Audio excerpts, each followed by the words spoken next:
আসসালামু আলাইকুম সবাইকে। দীর্ঘ অনেকদিন পর নিয়ে আসলাম একটা নতুন ভিডিও ব্লগ যেটাই বলে।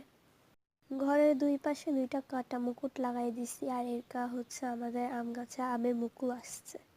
আপনাদের কার কার গাছে মুকুল এসেছে প্লিজ জানাবেন।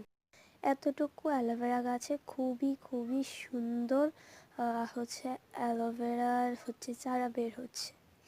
এখানে আমি আমার গাছের খাবার রেখেছি, আর এখন দেখাবো আমাদের সব থেকে ভালো কন্ডিশনে যে গাছটা আছে সেইটা, অর্থাৎ কাটিং করে দেওয়ার পরে হার্ড প্রুনিং করে দেওয়ার পরে যেই গাছটা বেশি ভালো অবস্থানে আছে সেটা হচ্ছে এটা।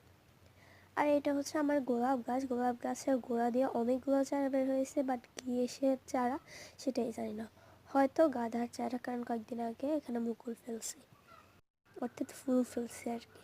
এটা আমার ড্রাগন গাছ, আর দেখেন এই মরিচ গাছটা কত ছোট, অথচ 5-6টা মরিচ ধরে আছে। পাশে আরও ছোট একটা আছে, ওইখানে 2টো মরিচ ধরছে। আর দেখেন কোন দিন কিভাবে যেন একটা পুতুলিকা পরে কত বড় একটা চারাও হয়ে গিয়েছে। খুবই সুন্দর হেলদি পজিশনে আছে এটা। আজকের জন্য আল্লাহ হাফেজ।